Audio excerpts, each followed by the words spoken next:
नांदेड लातूर महामार्गावरील पुलाचा एक भाग कोसळलेला आहे। आपण नांदेड शहरातील एचजीएस कॉलेजच्या समोर आहोत आणि पाहू शकतो की या पुलाचा जो एक भाग जो आहे ते सकाळी कोसळलेला आहे आणि संपूर्ण वाहतूक या ठिकाणी खालच्या बाजूची वाहतूक संपूर्ण बंद करण्यात आलेली आहे। एका वर्षापूर्वी या पुलाचं काम करण्यात आलं होतं, परंतु हा पूल कोसळल्यानंतर या पुलाच्या कामाचा दर्जा जे आहे ते अशा पद्धतीने उघड झालेला आहे। आता या ठिकाणी जे मलबा पडलेला आहे ते हटवण्याचं काम सुरू आहे। 2 जेसीबीच्या साहाय्याने या ठिकाणी मलबा हटवण्याचं काम या ठिकाणी सुरू आहे।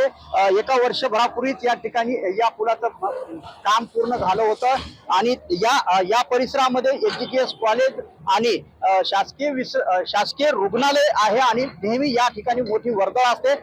विद्यार्थी मोठ्या संख्येने या ठिकाणी असतात। सुदैवानं कुठलीही जीवितहानी या ठिकाणी झाली नाही, परंतु या पूल कोसळल्याने या पुलाच्या कामाचा दर्जा जे आहे ते उघड होत आहे आणि आपल्यासोबत जे पूल कोसळला, जे भाग कोसळला ते प्रत्यक्षदर्शी आपल्यासोबत आहेत। काय सांगाल, कशा पद्धतीने हा कोसळला, केव्हा कोसळला? हा पूल सकाळी 11 साडे 11 दरम्यान हा कोसळलेला आहे। हा पूल गेल्या 2-3 महिन्यापासून ह्याचं काम चालूच होतं, कारण एक मध्ये एक पोल होता, खूप लाईटचा पोल, तो पोल काढण्यात आला। हा म्हणजे खूप आधी कोसळला पाहिजे होता, पण ऍक्च्युअली मध्ये आज कोसळला समजा, असं आहे। आणि हे जेव्हा बांधकाम चालू होतं त्या टायमाला ते पूर्ण अर्धे झालं होतं, ते अर्धे पूर्ण तोडून अजून एकदा याला पूर्ण म्हणजे बनवण्यात आलेलं आहे।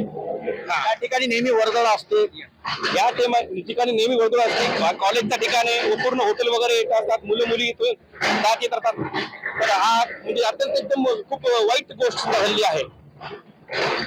निश्चितच जो पूल कोसळला, तो पुलाचा भाग कोसळला, त्या प्रत्यक्षदर्शी आपल्यासोबत होते आणि या ठिकाणी नेहमी वर्दळ असते आणि कुठलीही जीवितहानी किंवा वित्तहानी झालेली नाही, परंतु पुलाच्या कामाचा दर्जा मात्र अशा पद्धतीनं या ठिकाणी उघड झाल्याचं आपण या ठिकाणी पाहू शकता। संजय सूर्यवंशी, साम टीव्ही न्यूज, विष्णुपुरी, नांदेड।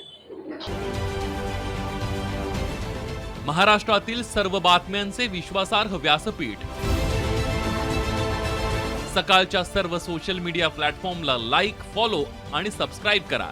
तसंच सर्व नोटिफिकेशनसाठी बेल आयकॉन प्रेस करायला विसरू नका।